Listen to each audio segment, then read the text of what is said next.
Welcome to Perusing's Appraisers on Purpose podcast. Our podcast showcases inspiring appraisers and professionals from the industry who are leaders in their field. How did they get to where they are? What have they learned along the way? What can we learn from them? Your host is real estate investor, entrepreneur, and appraiser, Michael Hobbs. Well, welcome back to another engaging episode of Perusing's, the Appraisers on Purpose podcast. Really excited today to have Jeff Hicks with us as our guest. Jeff, thanks for joining us. Thank you, Michael. I appreciate it. And friends, as I have shared time and time again, and I will not stop the encouragement. Be generous. Make sure to hit the like button, but more importantly, subscribe, because you don't want to miss any of these episodes. I literally had lunch yesterday with Paul, and he's like, oh my goodness, Michael, I didn't get to all of season 4, but a couple of those guys like that really got me thinking.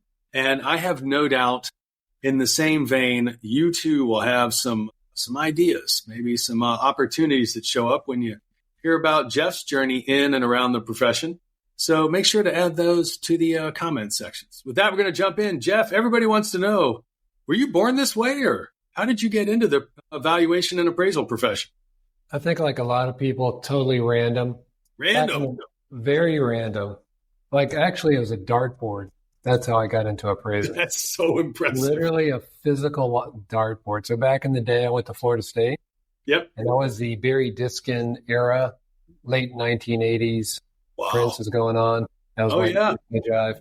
So I was in business school at Florida State. Didn't really know what I wanted to do. So I literally made a dartboard. I put real estate, insurance, management, whatever, accounting, the usual suspects of business. And I threw a dart, and the dart hit insurance. I said, no. I threw it again, and it hit real estate. I'm like, no, I don't even know what that means, but okay. So I just started taking real estate classes, a real estate major, and some of the instructors, mainly what I just mentioned, Dr. Diskin, had an emphasis on appraising. So when I graduated, I'm like, hey, what was that class about appraising? That didn't seem too painful. Oh, wow. So that's the direction. That's the amount of effort I put into it. I appreciate that you had enough thought to even put some topics on the dartboard. What impresses me more is that you had a dartboard. I mean, that's pretty good. Yeah, real darts. Oh, my goodness. Does that mean that that's how you earned your income from your fellow students, by taking their money by hitting 20s, or was that just kind of a hobby and a pastime? It was a random thing. I was in part of actually the largest fraternity in the country at the time. It was Pi Kappa Alpha. Okay. We had dartboards. So what was it like being at FSU? You are, our podcast always has so many firsts on it. You are our first FSU alum, Jeff, so congratulations. Probably the first ever FSU cheerleader. Actually, I am 100% certain you will probably be the first and probably only FSU cheerleader on this podcast. And I'm thinking, we talked earlier that appraisers are shy, and I do think they need encouragement. Maybe not a cheer, but that whole thing was a bet from a friend of mine, a fraternity guy, was walking by. I'm like, where are you going? He goes, I want to go try out for Florida State cheerleading. I'm like, wow. What? What's that? So I'm like, can I come? He's like, sure. So I went, spent the week training, and at the end where they have the judging, yes, these people are doing backhand springs. I can't do that kind of stuff. And it came to that part of the test, and the guy said it was like a panel of people, because this is a big deal. Florida State was #1 football country in the country. Yes. Team. So I just stood in front of the judges. I just stood there and did a backflip. Yep. Went, ta-da! That's all you get. That's all I know how to do. They were discouraged, but they said, okay, you're on the team. You're on the squad. Jeff, I under normal circumstances, there's no reason why I'd know this, except for the fact that I, too, also happen to attend a university that had a cheer team, and they're on national television quite often. And I had no idea how much strength and coordination it takes to be on the cheer team until I got to know some of the guys, more so than the women. They wouldn't talk to me. But I knew some of the guys, and it seemed like they were in the gym as much as the football players were. I mean, in terms of throwing other human beings around and the acrobatics and everything that goes on? Yeah, I was on the bottom when you had stacked people up 3 or 4 people high. I was the guy at the bottom. Yeah, 200 pounds, kind of beefy. That's impressive. So, I mean, did you have like legs the size of Mack truck? I mean, that is quite an accomplishment. No, but I was in shape. My dad was actually in the Olympics for rope climb and rings. So he was a gymnast. So I got some DNA with me. So that was good. Geez, rope climbing and rings. I mean, there's nothing more inspiring than watching a human being just hold themselves up by those ropes. Yeah, definitely. And, like an iron cross position or something else. You're like, I hope one day to do a pull-up. I mean, much less watch these people do an iron cross. Wow, that's amazing. So did you do that for 1 year or all 4 years? I actually did it for 3 years, traveling with the country. Amazing. National championship. So it actually something that turned out to be a joke, turned out to be very fun. So you were not only on the squad, that means if we were to reach out to ESPN, there's all kinds of good footage of you, during the big runs of FSU and the football team. And did they give you a national championship ring? Is that part of the ordeal for helping get them to the? I did make national news for about like 5 seconds in the beginning of a game. When they do the coin toss. Oh yeah. I was in the center of the field, and the opposing team, this guy body checked me, so I body checked him back. And the announcer was like, "We have a problem with the cheerleader." Hey, man, they better be careful. They have no idea how strong those cheerleaders are. They're like, oh, they're just a cheerleader. That's like make the wrong choice and mess with a wrestler as well. You're going to find out there are a lot of things you didn't know that you did not want to just learn. Wow, good for you. 3 years of doing that. And I'm curious, is that by chance a scholarship opportunity at FSU? No, there wasn't. Wow. No, fun thing to do. Fun thing to do. Oh, goodness. And so how did that influence you being in Dr. Diskin's courses in real estate, or are they just completely separate? He's a good teacher. It's hard to teach, I think, college age or any age people. Yes. So, after graduating, it was just kind of just asking around who's hiring. And actually nobody in my market, I'm from Tampa. Yep. And the appraisal firms in my market were not hiring. Oh. So I basically went to the precursor to Integra, which was called Pardue Hyde, Church Smith and Waller. Okay. There's a bunch of guys out of Orlando. And I just said, hey, I'll work for free. And the MAI guy said, okay, I'll hire you. And then maybe a month later, he felt bad for me. So he started paying me. And that was the start of the career. Jeff, I would personally like to think that it wasn't that he felt bad for you. He actually looked at it and said, unlike most people that make such an offer that don't have skills or talent, this guy shows some promise. So probably throw a little money his way so we don't lose him. Yeah.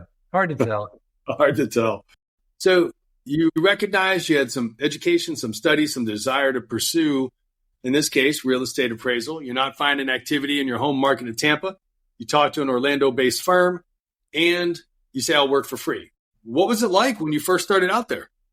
It's funny. I just wrote a blog about it. Going back in time, before, this is right when PCs were really just making their way to business. Yes. And, the 5 1/4 floppies, the microfiche, the old school rubbing on subject letters on appraisals. Yes. We actually had appraisals, hard copy appraisals, copy, just doing the manual research. I think I spent just years just getting solid about how to do research, how to do comp write-ups, how to verify a comp. Got it. Just the nuts and bolts of appraising. And unfortunately, this is probably true for a lot of people, that you didn't get any real training. It was go appraise a shopping center. I'm like, how do you do that? And they would throw you an old appraisal, go figure it out. I was like, wow. Yeah. So you're kind of left to like walking down the hallway and asking other appraisers, hey, you got a second? Can you help me out? I'm not sure how to do this. What's a cap rate? So it's a very manual process of figuring out what you want to do. And I think it depends on the firm you work with. In this case, it's a generalist firm. They didn't have specialties at the time. Yes. So, one day is industrial, next day is multifamily, next day is a church, next day is a skating rink. And it was all new. And so it was a slow learning curve. Sure. Because of that. I think there's 1,000 ways to do it better nowadays.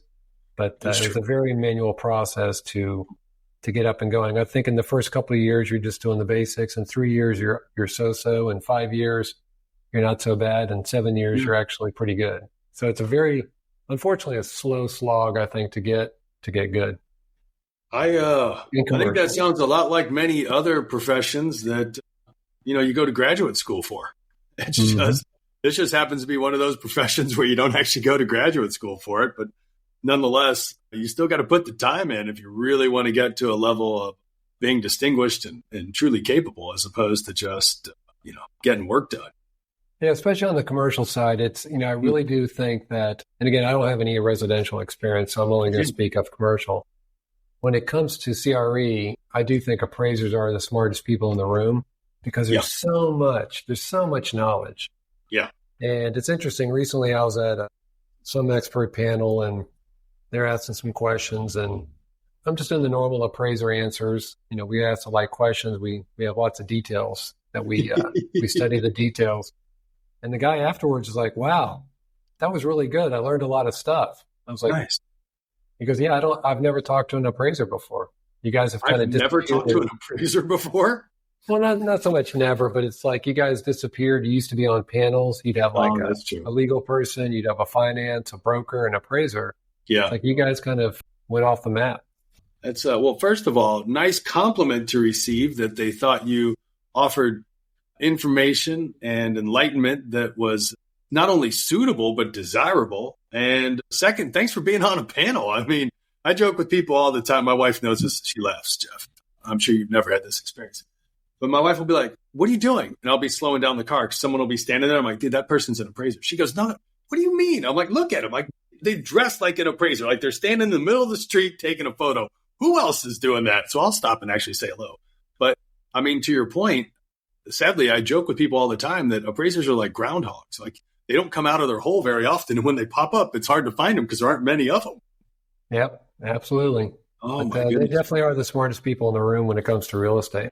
Yeah, there's a lot of really, really, well-versed and deeply informed individuals.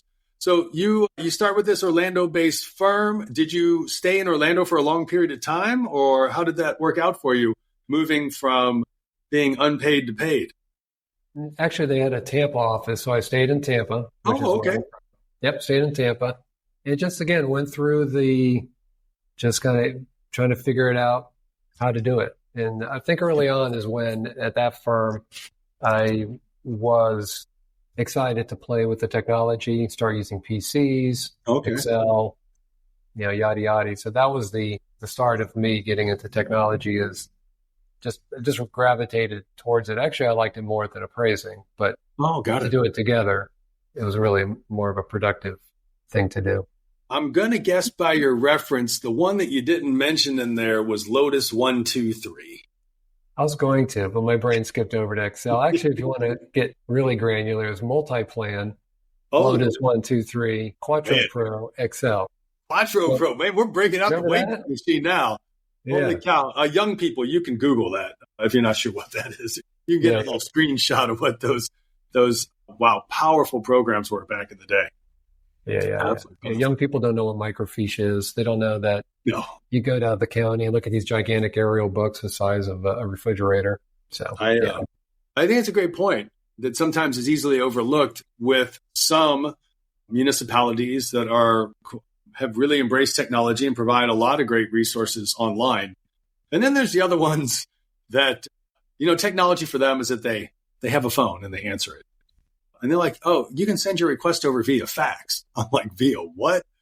And you actually have to go to the office and, meet with very nice people who are going to go in back and pull out books and files and what have you and provide you information that many people just kind of take for granted that's automatically accessible. And a lot of places in the country, it's still not. So learning how to research things, verify, as you talked about, verify comps and data, that's such an important skill set, Jeff, that you got early on. Yeah, definitely. Amazing. So tell people who aren't familiar, I mean, Tampa is such a different city, same with Orlando for that matter. But Tampa is such a different place than it was right after you got out of FSU. How has it changed? Because as a professional appraiser, I mean, you've had a firsthand seat to significant economic advancement there. In Tampa, you mean? Yes. Yeah. So in Tampa, Florida in general historically it was a retirement state. Mm-hmm. So you typically have low taxes. You've got people want affordable housing. So you didn't have a lot of economic net migration to Florida. Yes. And I would say in the Tampa market, you've always had Miami on the East Coast, West Palm Beach. Yep. Miami, that's always been popular. They call it the I-95 drive. People in the Northeast, New York, New Jersey, Chicago, they drive down I-95 and they show up on the East Coast of Florida. Tampa Bay area, which includes St. Petersburg, never really had that. It's been this gem on the West Coast of Florida. Yep. But I think with COVID, accelerated a lot of decisions, life decisions. And some of it was either taxes, could be political environment. A lot of people from California and Texas, which is strange to me, but they moved to Florida and they discovered, wow, look at Tampa. So even before COVID, I'd say a decade prior, Tampa was like, oh, wow, it's affordable. The weather is amazing. There's lots to do. You have the water. Exactly. So the Tampa St. Pete area, especially St. Pete, just exploded about 10 years ago with new residential, mixed use, retail, bars, restaurants. And now I think it accelerated the last 3 to 4 years. We now have random traffic. Back in the day, you never had 3 o'clock on a Saturday afternoon going down the interstate doing 70, 80 and hit with traffic. Now you get random.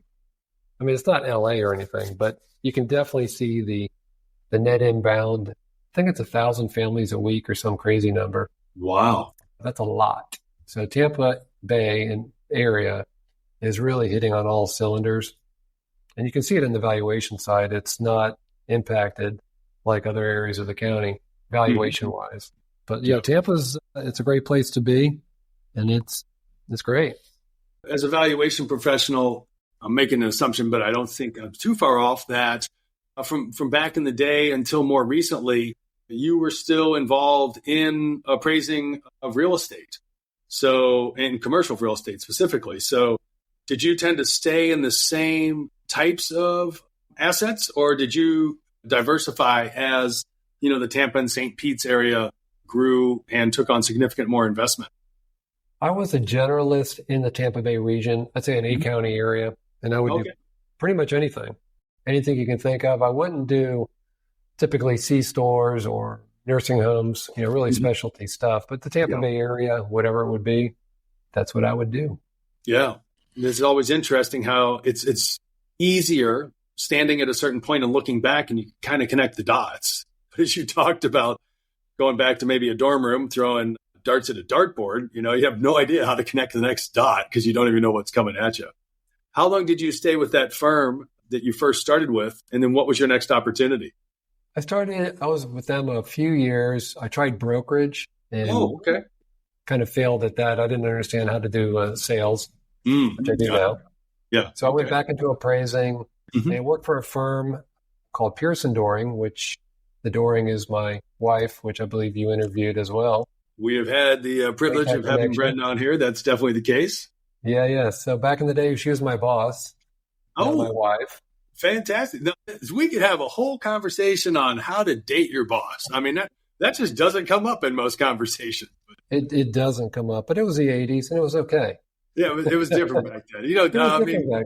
I mean, Miami Vice was just the theme song of the evening. Yeah, Tubbs and Crockett was right there. That was solid.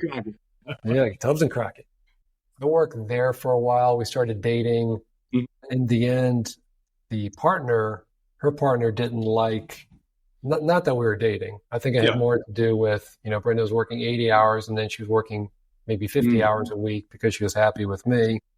So, but that was really a turning point in my career is when basically she bought out Brenda's shares as ownership. So I was de facto fired, which was the best thing. No. It was the best thing ever for me. Best. Oh, really? Absolute best fire. All right.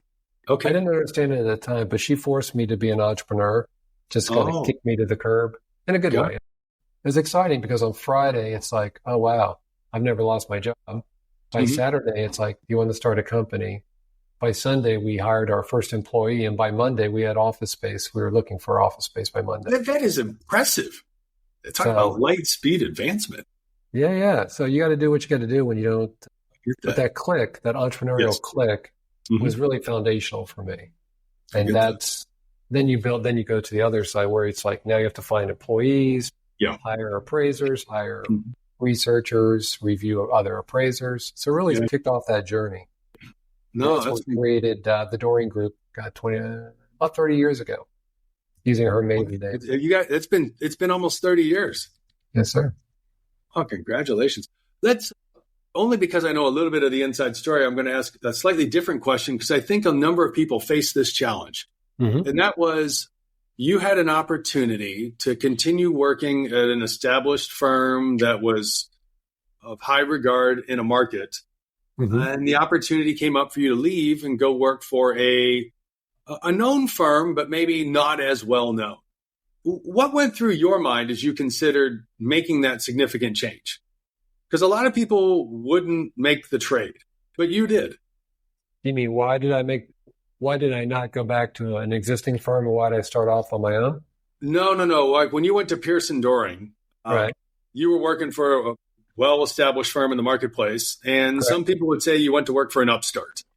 I mean, they were far from an upstart. They were very well-established. But in some people's mind in that market, they didn't see it that way. What was your consideration? Because that's an insight that would really benefit a lot of our listeners. That is a great question. Thanks, Jeff. I try to ask decent ones every once in a while. You should be a podcaster. Who knows? Got to do something. You got the hair. I do have the hair. I mean, thank goodness mom gifted me that. Yeah, granddad was good to me too. I think it's maybe a wake-up call, maybe an opportunity to stop for a second and not just do.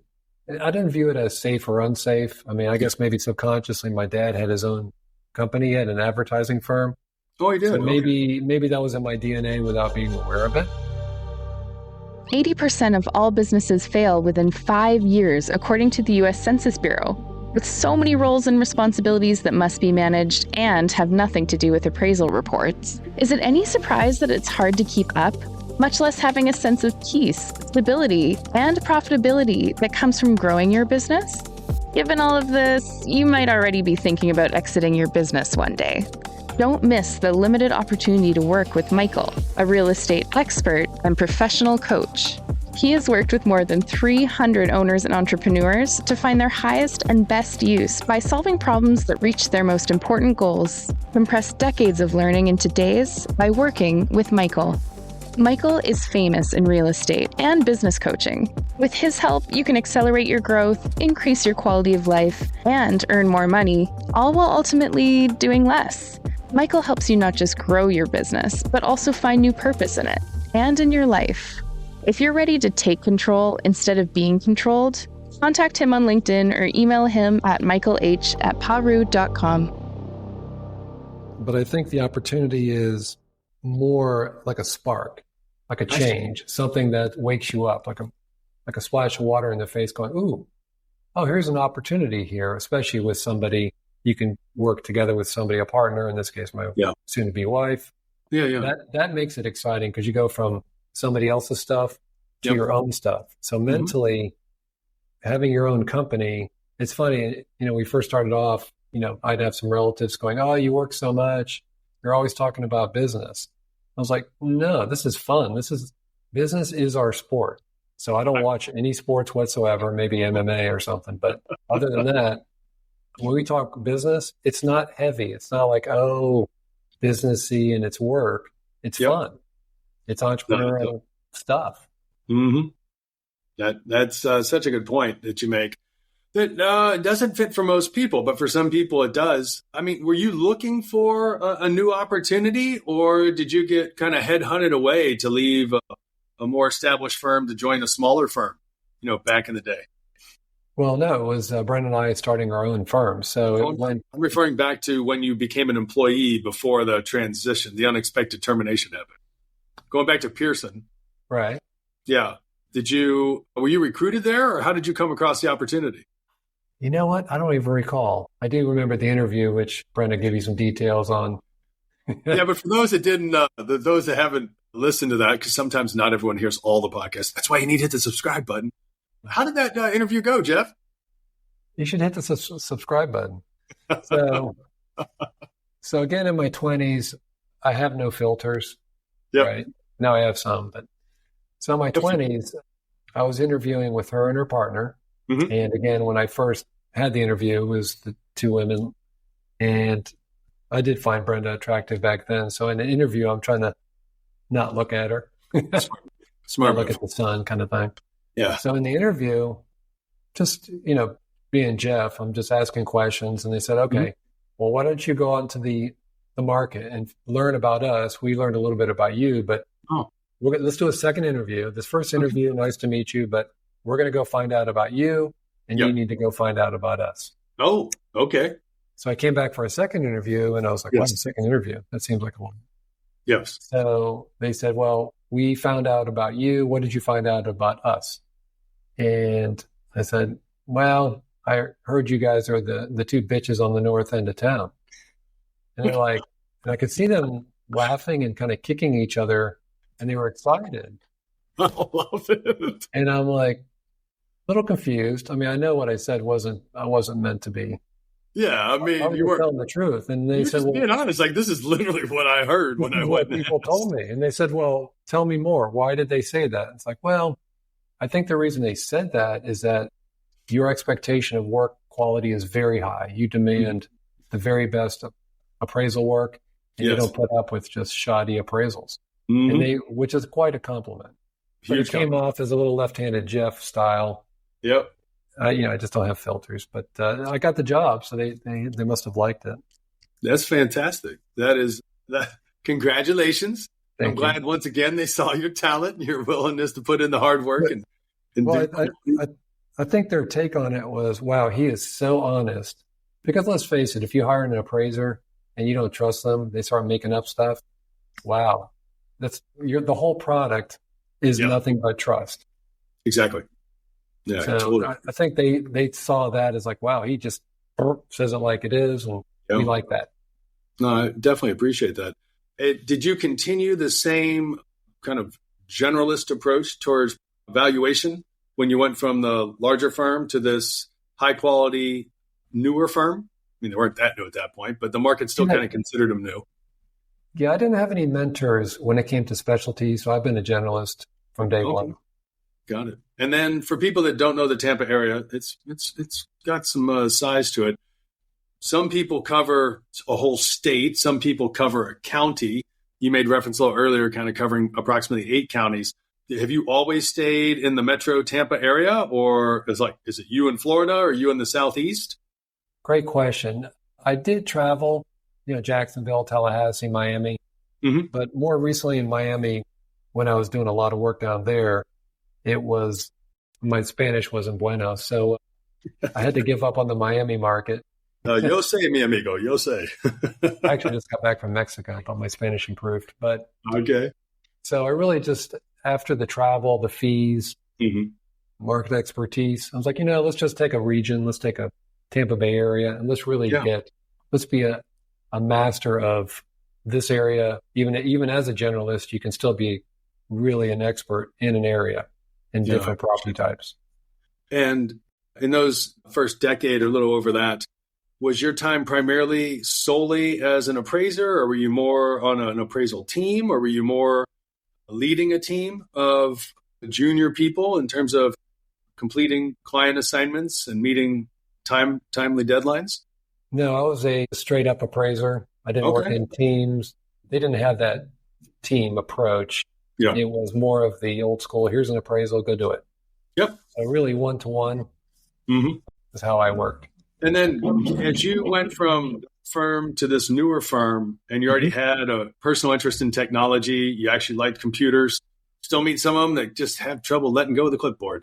But I was like, man, that's a beautiful clipboard. You should just get that tattooed on your body. But Jerry, I love Jerry. He's a great guy. But how was that for you in using more technology to support the work that you were doing? Well, I've reframed appraising now as an owner of a firm. Now I'm looking at productivity, efficiency, because you have multiple people. We staffed up, I think, to about 10, maybe 12 appraisers. Oh, okay.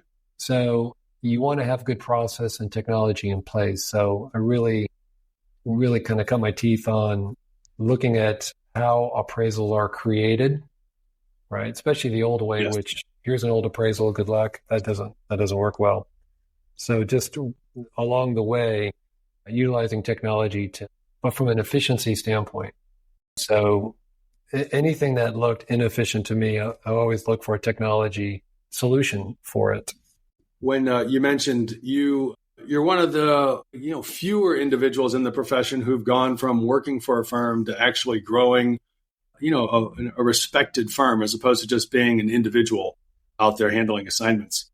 What were some of the unexpected challenges you had from going from working for someone else to actually having to grow a firm and hire people and, deal with all that fun stuff that's behind the scenes? It isn't just doing appraisals. I think the biggest issue is for any company, it's usually people, training, reviewing them as an employee. Anytime you'd have an issue, it typically would be with a person. So I think that's the biggest challenge of running a business is the people. They're your biggest asset and your biggest challenge.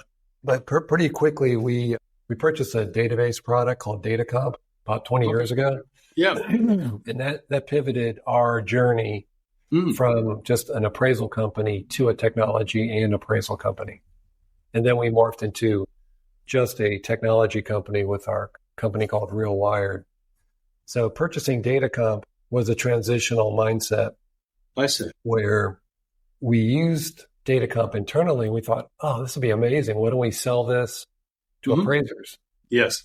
Not realizing the cost and the expertise it takes to maintain, sell, and support software is a big lift.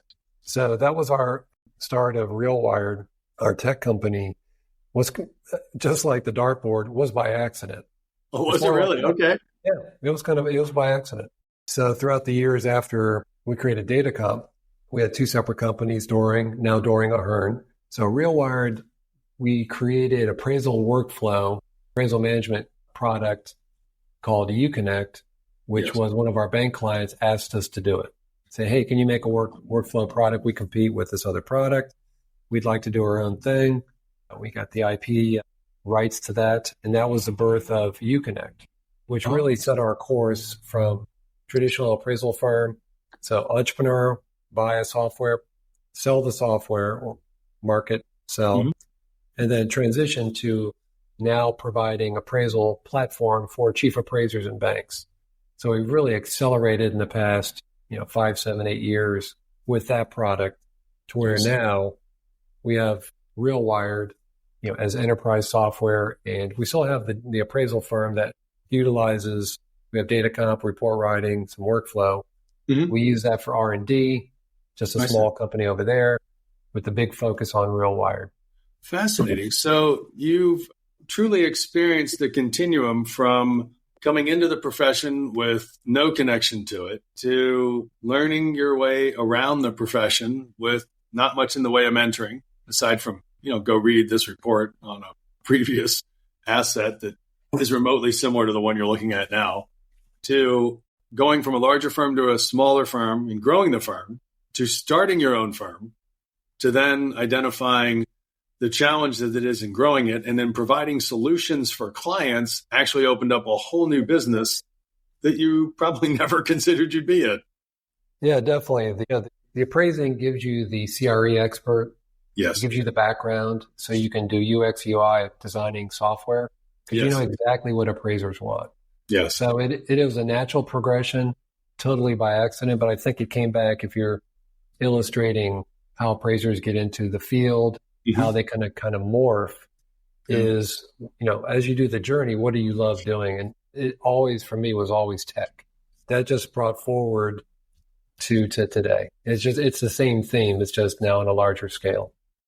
Jeff, I think that so many different ways, different people say it with different phrasing, but there's something to be said for moving in the direction of the portions of the of the job or the employment or the skills that are required that you more naturally find enjoyment and fulfillment with. And then, if possible, continue to move in that way. And it sounds like, as you have done, successful you've been a part of, you have a whole different level of engagement and fulfillment. Like you said, yeah, it's some people call it work. Other people call it like, hey, I enjoy doing this and I get paid in the process. Yeah, it's a good point. Engagement and fulfillment says so much so that the journey continues, right? It's not just you don't get satisfied with status quo. Mm-hmm. So one thing I do think, knowing the history of where appraising's come from, I do think we need to elevate the industry. And I appreciate you doing your podcast, getting out to the market, because appraisers have disappeared. You mentioned that they're shy. We need to fix that because our industry desperately needs us to come out to really attract the next generation. So my mission has been, in addition to obviously providing some awesome software, is to elevate the industry. So that's why I do podcasts. That's why I do blogs.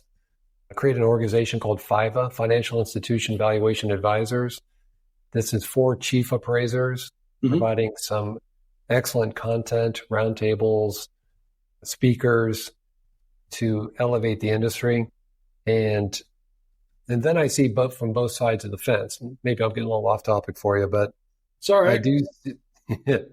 I do see a big need to elevate the appraisers and have them focus more on entrepreneurism. They need to be aware that being less of a technician and more of a business person, to be aware of, creating a great culture, to attract the young talent. You're going to need the culture, you're going to need the technology, you're going to need the process. So given that, trying to elevate the industry by doing various things, a lot of it on social media, some through organizations, is really to get that message out. Because that's the next iteration of our industry. I think it's been an excellent industry for me. I'm very thankful for it. It's funny, as you take me back on this long journey. Sure. How do we started at cheerleading? I don't know how we got there, but as we go as we look forward, this is the kind of discussions we need to get out there for appraisers to say, hey, this is an amazing career. You can pivot and do a lot of different stuff, but you got to start. You got to get into it. And hopefully people listening to your podcast, will hire that appraiser. And I know I don't want to be a supervisor because it's just going to compete with you. I think we need to give back as, the more seasoned appraisers. It's time to give back in whatever avenue that is. I couldn't agree with you more so. I think it's a lot of times it's just a matter of reframing. Is it giving back or is it getting ahead? And depending on which end of the horse you look at, you got a different view. And so, it's still a horse. It just depends on what you're seeing and what your perspective is. But it's very encouraging. There's not a lot of people that have made a concerted effort to build a community. And you mentioned FIVA, which I remember when you all first announced it. I don't remember the timing. Was that 5 years ago? A little over 3. Was it over 3? Time flies.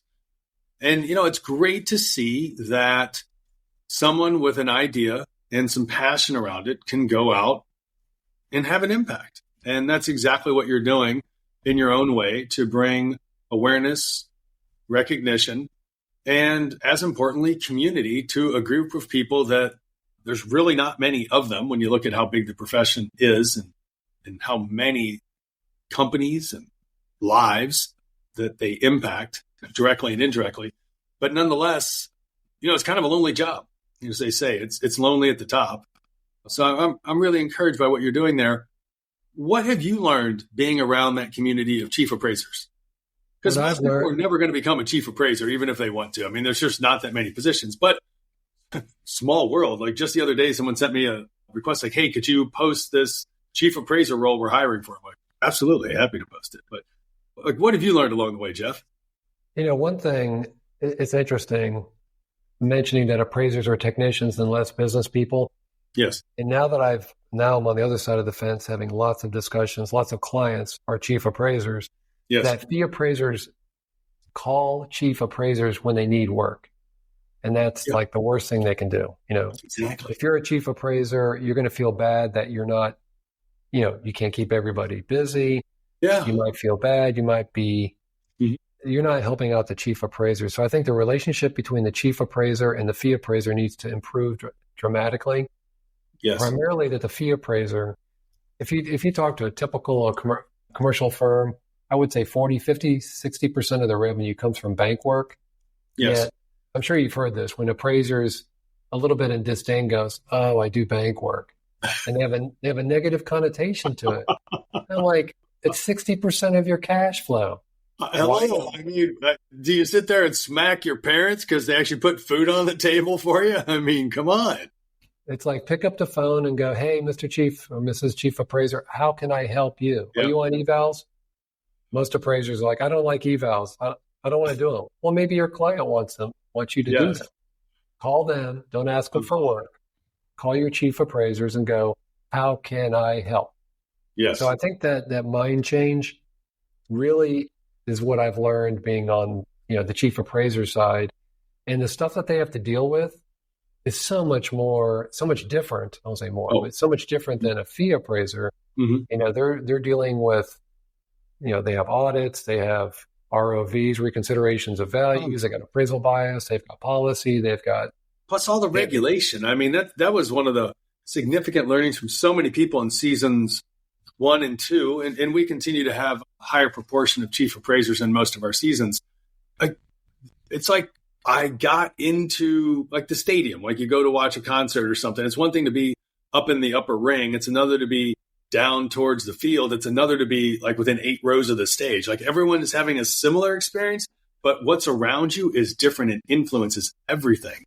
And as you've gained firsthand perspective from appraisal professional peers, it's just different, the day-to-day activities that they have to. It's wildly different, and they just want a few things, right? Yeah. They want you to not write phone book appraisals anymore. They want you to talk to the reader in the report. How does the subject fit in the market?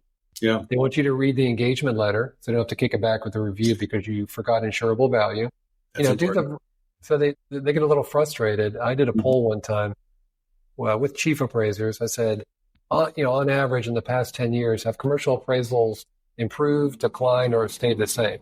And it was almost 50-50, declined and improved, which means I think it's declined. Tough. Yeah. But there's some other reasons for that. But getting back to the bank work, I think appraisers should be proud to say, I do bank work. Yes, it's competitive pricing wise, but that's why you need technology and process. Sure. So you can make money because appraising is a business. Yes. So you need the technology and the process to allow you to crush it so you can do a great job, listen to your clients. So to your point, to your question, I think fee appraisers and chief appraisers have maybe kind of get together, have some coffee and kind of reconnect. Because I think there is a disconnect where they're out there, they're separated by the reviewer, they don't get to talk. Are they doing a great job? Are they happy with them? Are they not happy? When you don't get feedback, you tend to work in a vacuum, and that's not very rewarding. No, that's a great point. Kind of breaking down those barriers and creating that connection. I mean, given everything you've seen, Jeff, and everything you've been exposed to, and you've touched so many more segments of the profession than most. What are you optimistic about or looking forward to over the next 3 to 5 years? I do think we're headed in the right direction, and I don't want to do a plug for necessarily the Appraisal Institute, but when I do see personalities that I think Cindy Chance with the Appraisal Institute. Okay. And again, to be fair, I never participated with AI locally or nationally. That doesn't hurt my feelings, Jeff. I mean, people do what people do. That's on me. But, the attitude that she brings that I hope is the future. And the attitude is, hey, we've done stuff this way. Let's do new stuff. Let's do it in a different way, a better way, more inclusive, better culture, more technology, just open to doing stuff in a different way. So, we continue to evolve what we're doing. We're not just doing, data comp and now Uconnect. We're looking to the future. We have a new product called Glances, which is a simplified integration. It's like next level integrations where you can have a single view off multiple platforms. I could type in Michael Hobbs and it hits the core, the loan origination system, Uconnect, Outlook, any systems, and it brings it into a single view. It's nice. They've always say data is the oil, but integrations are the pipe. So I'm looking forward to the future of integrations and data. And appraisers, I think, still need to be integral to. I mean, what is CRE? $15 trillion. It's the stability of this country, and to have ethical appraisers that really, I think, work hard to do a great job. I think they're integral, and I hope they become less shy, become more, come out of the woods, so to speak, and really start participating again. Yeah, no, it's really encouraging to hear. Well, Jeff, that is, I mean, wow, what an amazing amount of distance you've covered in a relatively short career, and impacted so many people in so many positive ways. It's just so grateful for you to be here joining us on the podcast. Oh, thanks, Michael. I appreciate it. Oh, you're very welcome. And friends, as I said, there's a lot to take in this engaging podcast.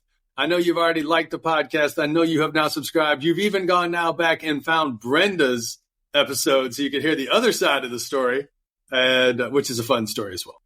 But yeah, definitely be generous. As Jeff shared, it's all about community. Continue to share this out.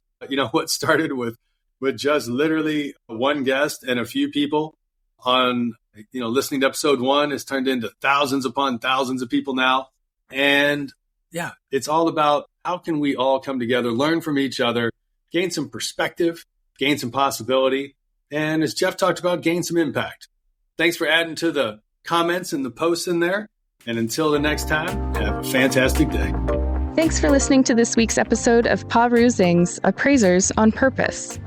We hope you enjoyed learning from the amazing professional paths and achievements of our beloved guests. Before we go, please subscribe on your listening channel, Spotify, LinkedIn, YouTube, and other podcast channels to hear more from appraisers and valuers regarding their life and their work. After you drop a comment below, who is one friend and peer you can generously share this episode with? If you have any suggestions or questions for future episodes, we'd love to hear from you. Just send us a message on LinkedIn and we'll be sure to get back to you. Thanks again for listening, and until we're together again for the next session of Appraisers on Purpose, create the change that you seek.